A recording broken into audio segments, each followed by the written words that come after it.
Hey guys, welcome to my YouTube channel. क्या आप भी मेरी तरह चाय के दीवाने हैं? पर क्या आप चाय के इतिहास के बारे में जानते हैं? क्या आप जानते हैं कि चाय की खोज एक एक्सीडेंट है? क्या आप जानते हैं किस देश में सबसे पहले इसकी खोज हुई थी और ये इंडिया में कैसे पहुंचा? जानने के लिए मेरे साथ इस वीडियो में बने रहिए। फैक्ट नंबर 1, बेहद ही कम लोग जानते होंगे कि चाय का इतिहास करीबन 5000 साल पुराना है। चाय का इतिहास चीन से जुड़ा हुआ है। ऐसा माना जाता है कि 2732 BC में चीन के शासक सैन नुंग ने चाय की खोज की थी। दरअसल एक बार राजा के उबलते पानी में कुछ जंगली पत्तियां गिर गई, जिसके बाद अचानक पानी का रंग बदलने लगा और पानी से अच्छी खुशबू आने लगी। जब राजा ने इस पानी को पिया तो उन्हें इसका स्वाद काफी पसंद आया। इसे पीते ही उन्हें ताजगी महसूस होने लगी। इस तरह गलती से चाय की शुरुआत हुई, जिसे राजा ने चाह नाम दिया। चाय के बारे में बताया गया था कि यह उम्र को बढ़ाती है और चीन ने सालों यह राज दुनिया से छुपाए रखा। फैक्ट नंबर 2, तो फिर भारत कैसे पहुंची चाय? दरअसल ब्रिटेन से आए हुए अंग्रेज चाय को भारत में लेकर आए थे। आपने कई बार यह कहावत सुनी होगी कि अंग्रेज चले गए लेकिन अंग्रेजी छोड़ गए, लेकिन क्या आप जानते हैं कि अंग्रेजी के साथ साथ वह चाय भी छोड़ गए हैं?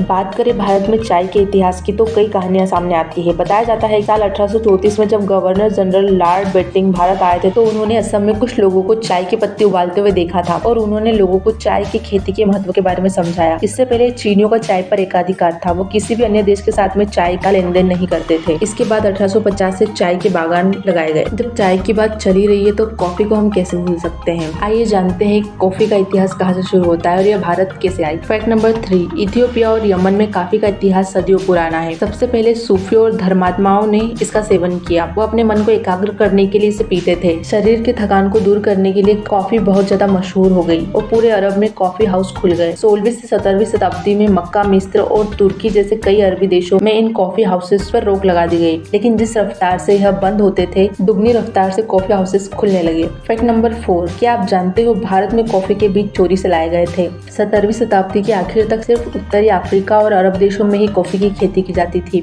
यहाँ के व्यापारी चाहते थे कि किसी भी कीमत पर इस खेती का फॉर्मूला बाहर नहीं जाना चाहिए। यही कारण है कि कॉफी को अरब देशों से बाहर उबालकर या भूनकर ही भेजा जाता था, जिससे कोई इसे उगा न सके। जानकर बताते हैं कि 1600 के आसपास एक सूफी हज यात्री बाबा बुदानी अरब से कॉफी के 7 बीज चुराकर भारत लाए थे। वे दक्षिण भारत के निवासी थे और उन्होंने मैसूर में कॉफी को पहली बार बोया था। 1852 से अब तक ब्राजील दुनिया का सबसे बड़ा कॉफी उत्पादक देश बन गया है फ्रेंड्स, ये वीडियो आपको कैसा लगा कमेंट करके जरूर बताइए और ऐसे इंटरेस्टिंग फैक्ट्स के लिए बने रहिए मेरे साथ। Thanks for watching.